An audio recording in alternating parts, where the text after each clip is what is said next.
encontraba tocando guitarra, intentaba cantar, pero no cuento con una gran voz, como para interpretar una canción. Entonces, recordé el nombre de un software, que un amigo me había recomendado, el software era Vocaloid. Descargué el programa, aunque al principio se me hizo muy complicado de utilizar, con la práctica se me facilitó su uso.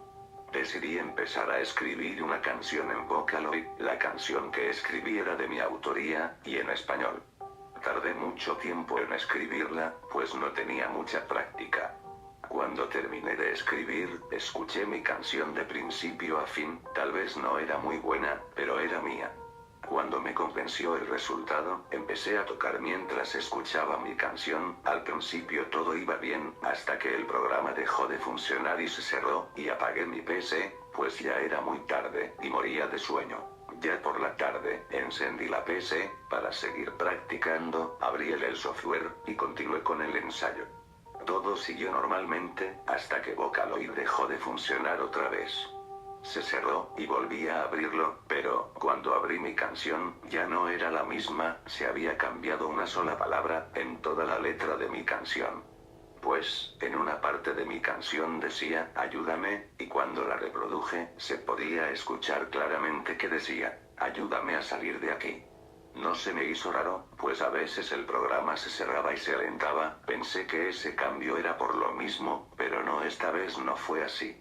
Cerré Vocaloid, y lo volví a abrir, pero seguía igual. Allí fue realmente cuando me dio miedo, pues la voz se escuchaba realmente tétrica, y parecía real, como de una niña pequeña. Para colmo de todo, mi casa estaba totalmente oscura, pues en ese momento estaba lloviendo, y un rayo había provocado un corto. Cuando me fui a dormir, tuve un sueño muy raro, pues había soñado lo mismo que me había pasado cuando estaba en la PC, con Vocaloid.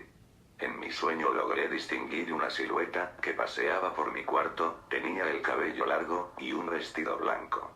Quedé totalmente sorprendido, cuando la niña se colocó frente a mí, y me dijo, ayúdame, ya no quiero seguir en este lugar, se burlan de mí, nadie me comprende, por favor, ayúdame. Cuando desperté, ya era de día, y la energía eléctrica había vuelto.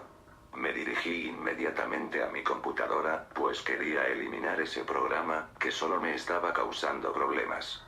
Cuando quise desinstalarlo, un mensaje extraño apareció en la pantalla, que, curiosamente, se leía, mientras se escribía al mismo tiempo. Aquel mensaje decía, gracias por haber utilizado nuestro software, lamentamos los inconvenientes que haya tenido durante su uso. Después de escuchar eso, se escuchó un llanto muy tenue, acompañado de la misma vocecita que había escuchado en mi sueño. A nadie conté sobre lo ocurrido aquella noche. Esta es la primera vez que lo doy a conocer al público en general. Se dice que, la voz de Miku, Hatsune Miku, la voz que utilicé en este software, pertenece a la seiyū, Fujita Saki. Pero Vocaloid nos engaña, nos hace creer cosas que no son reales. Pero me puse a investigar más a fondo sobre el tema, y descubrí que, la verdadera voz de Hatsune Miku, perteneció a una niña, esa niña se llamaba Mitsuki Ichigawa. La niña había nacido con problemas en su corazón, por lo cual no podía ni correr, ni agitarse mucho, era muy tímida, pero le encantaba cantar. Aquel trágico día, se encontraba con sus compañeros del colegio, grabando una canción en un estudio de grabación cerca de su ciudad. Mientras la niña cantaba, se empezó a desesperar demasiado porque ya llevaban bastante tiempo ensayando, y la canción no estaba del todo bien, toma, tras toma, y la niña se empezó a sentir mal. Le dio un fuerte dolor en el pecho, se desmayó, y nadie pudo hacer nada. Cuando la ambulancia llegó, era demasiado tarde. Mitsuki Ichigawa había muerto de un paro cardíaco.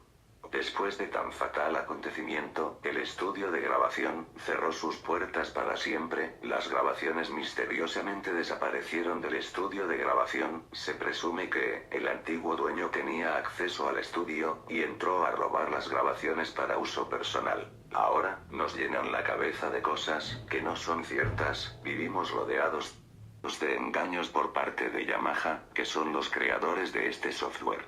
Y nos quieren hacer creer que la voz de Miku Hatsune es de Fujita Saki, cuando la realidad es completamente diferente.